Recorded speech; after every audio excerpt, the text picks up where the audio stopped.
इस वीडियो में मैं आप लोगों से बात करने वाला हूँ एक बहुत ही इंपॉर्टेंट टॉपिक के बारे में, और वो है क्रिएटिविटी। तो आप लोगों को क्यों जाननी चाहिए क्रिएटिविटी के बारे में, इतना इम्पोर्टेंट क्यों है ये आप लोगों के लिए और आपकी ज़िंदगी के लिए।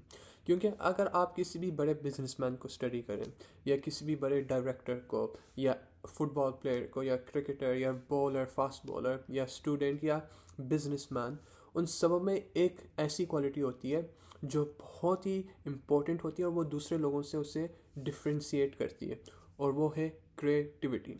सबसे इसकी मज़े की बात यह है कि ये क्रिएटिविटी आप अपने अंदर पैदा कर सकते हैं। ये ऐसी चीज़ नहीं होती जो आपके अंदर पैदा नहीं होती, या किन लोगों में ज़्यादा होती है या कम होती है। आपको इस चीज़ के ऊपर फोकस करना होता है और वर्क करना होता है, फिर जाके आप क्रिएटिव हो जाते हैं। एक ये बात है। दूसरी बात ये है, हमारा ब्रेन होता है, उसमें दो हिस्से होते हैं, दो हाफ्स होते हैं हमारे ब्रेन में, राइट और लेफ्ट हिस्सा। तो हमारा जो राइट हिस्सा होता है ब्रेन का, वो इतना इस्तेमाल नहीं हो रहा होता, और वो राइट हिस्सा है जो हमारा क्रिएटिविटी और लैंग्वेज लर्निंग के ऊपर फोकस करता है। हमारा दूसरा ब्रेन का हिस्सा, लेफ्ट हिस्सा, हमारे पूरे जिस्म को कंट्रोल कर रहा होता है। तो आप समझ लें, हम बिल्कुल भी इसे इस्तेमाल नहीं करते। अब आते हैं क्रिएटिविटी के ऊपर। तो मैंने आप लोगों को समझा दिया कितना इंपॉर्टेंट है। अगर आपको तरक्की करनी है, या अगर आपको एक सक्सेसफुल बिजनेसमैन को अगर आप बनने चाहते हैं, तो ये एक वाहिद क्वालिटी है जो डिफ्रेंशिएट करेगी आपको और नेक्स्ट लेवल पे लेके जाएगी। तो अगर आपको किसी भी बिजनेस में कोई आइडिया चाहिए, या अगर आप चाहते हैं कि आप लेवल अप करें एज ए पर्सन, या आप अपनी क्रिएटिविटी को किसी भी चीज़ में इस्तेमाल करने चाहते हैं, सबसे पहला स्टेप आपका होगा कि इंफॉर्मेशन को गैदर करें। अपना दिमाग को आप उससे बनाएं, आप अपने दिमाग में आइडियाज़ डालें, आप किताब पढ़ें, आप सारी ये इंफॉर्मेशन लें। फिर आपको क्या करना है, दूसरे स्टेप के तौर पे आपको फिर अपनी प्रॉब्लम के ऊपर फोकस करना है।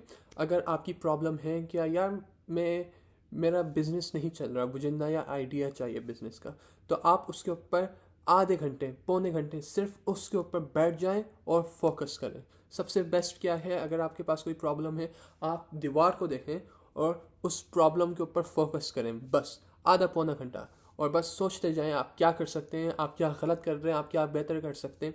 तो सबसे पहले आपने ये कर लिया कि आपने इन्फॉर्मेशन ले ली, आपने किताबें पढ़ ली, आपने ये वीडियो देख ली, फॉर एग्जांपल ये चैनल देख लिया आपने, या आपने लोगों से बातचीत कर ली और आपने इन्फॉर्मेशन गैदर कर ली और करते रह रहे हैं आप।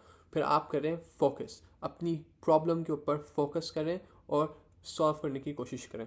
फिर नंबर 3, और आप सोचेंगे नहीं कि मैं ये बात कहने वाला हूँ, लेकिन नंबर 3, आप फिर फोकस हटा लें अपना, आप कुछ और काम करें। आप पैदल चले जाएं, आप अपने दोस्तों से बात करने जाएं, आप रनिंग करने चले जाएं, शावर ले लें।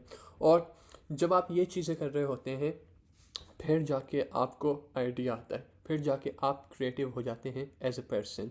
तो ये काफ़ी इंपॉर्टेंट है। क्योंकि हमारा दिमाग जो होता है उसमें काफ़ी न्यूरॉन्स होते हैं, सेवरल सेल्स हो रहे होते हैं, कुछ यहाँ पे होते हैं, कुछ यहाँ पे होते हैं, कुछ यहाँ पे होते हैं। जब आप क्रिएटिव होने चाहते हैं या क्रिएटिविटी इस्तेमाल कर रहे होते हैं अपनी ब्रेन की, तो ये सारे न्यूरॉन्स एक साथ काम कर रहे होते हैं, उनका कनेक्शन बढ़ जाता है। तो जब आप इंफॉर्मेशन लेते हैं तो इनमें मूवमेंट आनी शुरू हो जाती है। जब आप सोच रहे होते हैं किसी भी प्रॉब्लम के बारे में, तो आपका ये न्यूरॉन्स है ना, फायर कर रहे होते हैं एक दूसरे से सिग्नल्स वगैरह और ये वो। और फिर जब आप रिलैक्स्ड स्टेट ऑफ माइंड में होते हैं, जब आपका स्ट्रेस लेवल नॉर्मल हो हुआ होता है, जब आप बाहर गए हुए होते हैं, छुट्टियों में गए हुए होते हैं, या रनिंग कर रहे होते हैं, तो आपके पास फिर वो आइडियाज़ आ जाते हैं अचानक से। फॉर एग्ज़ाम्पल, आपने कभी सोचा है शावर के दौरान लोगों को इतने सारे आइडियाज़ क्यों आते हैं? शावर के दौरान इतने सारे थॉट्स क्यों आते हैं और अच्छे आइडियाज़ क्यों आते हैं? क्योंकि उतना टाइम मैं ज़ाया तो नहीं कहूँगा मैं, इतना टाइम वो लगा देते हैं काम करने के ऊपर, फोकस करने के ऊपर, इंफॉर्मेशन लेने के ऊपर। तो वो स्ट्रेस में चले जाते हैं थोड़ा सा, और अच्छा ही है। लेकिन आपको अगर क्रिएटिव होना है तो रिलैक्स्ड स्टेट ऑफ माइंड में होना होगा आपको। तो अगर आपने ये कुछ चीज़ें कर ली, तो आपके अंदर फिर क्रिएटिविटी बढ़ जाएगी, और जो भी आप इशू से गुजर रहे हैं, जो भी प्रॉब्लम से गुजर रहे हैं, आप किसी भी वक्त आपके पास आइडिया आ सकते हैं।